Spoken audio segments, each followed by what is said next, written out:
उभाटा गटाच्या प्रवक्त्यांना वेगवेगळे आरोप करण्याचा प्रयत्न गेल्या 2 दिवसात केलेला आहे.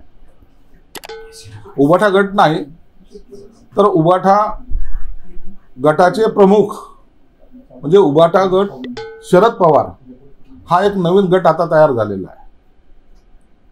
मी हे यासाठी सांगितलं की जेव्हा आम्ही उठाव केला होता त्यावेळेला शरद पवार साहेब यांनी अमित शहाकडे आम्हाला सत्तेमध्ये सहभागी करून घ्या, आम्ही तुमच्याबरोबर येतो, अशा पद्धतीचा प्रस्ताव हा दिला होता. आपल्याला सर्वांना माहिती आहे जेव्हा हा उठाव झाला त्या काळामध्ये उद्धव ठाकरेंना राजीनामा देण्यासाठी भाग पाडणं हा सुद्धा त्यांच्या एक राजनीतीचा एक भाग होता, कूटनीतीचा एक भाग होता. आणि त्याला सर्वस्वी जबाबदार त्या उभाटा गटातले जे काही त्यांच्या आजूबाजूला असलेली चांडाळ चौकडी होती. राजीनामा का द्यायचा, राजीनामा का घ्यायचा, तर त्यांना इमोशनल करून एकदा राजीनामा घेतला की तुम्ही राजीनामा दिल्यामुळे आम्ही आता भाजप सोबत जातोय असं एकंदरीत चित्र निर्माण करण्याचा प्रकार होता.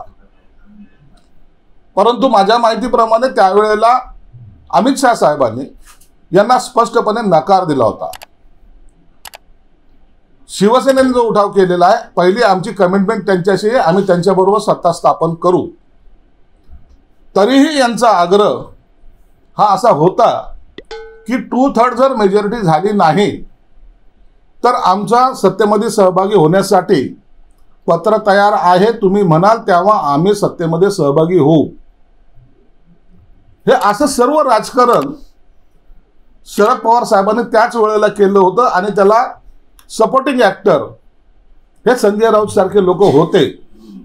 तुम्ही आजही पाहिलं तर उभाटा गट फोडण्यामागे किंवा उभाटा गटाचे तुकडे करण्यामागे संजय राऊत आणि त्यांचा सगळा चमू आहे. महाराष्ट्राला माहिती संजय पवार कुणाचा माणूस असं जर साधा प्रश्न कुणालाही विचारला तर ते सांगतील शरद पवारांचा. आजूबाजूला असलेले लोक कोण आहेत, एक दृष्टिकोन जर त्याच्याकडे टाकला तर सगळे शरद पवार साहेबांची असलेली माणसं त्यांच्या आजूबाजूला आहेत. सगळेजण, त्यांची नावं सुद्धा आपल्याला सर्वांना माहिती आहेत.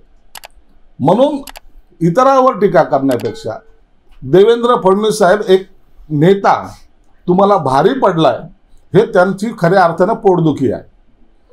एखाद्या पक्षाला पुढे घेऊन जाण्यामध्ये एखाद्या नेत्याचं जर योगदान असेल तर त्याच्यावर टीका करणं हे आता यांच्या हातात राहिलेलं आहे. खरं म्हणजे सत्तेपासून हे लोक आता वंचित राहिले हे त्यांचं दुःख आहे. म्हणून वारंवार टीका करून आपण किती एकजुटीने आहोत हा दाखवण्याचा प्रयत्न आहे. हे आजही शरद पवार साहेब हे सर्व पक्ष चालवत आहेत. उभाटा गटाला चालवण्याचं काम खऱ्या अर्थानं पक्षप्रमुख म्हणून शरद पवार करतायत.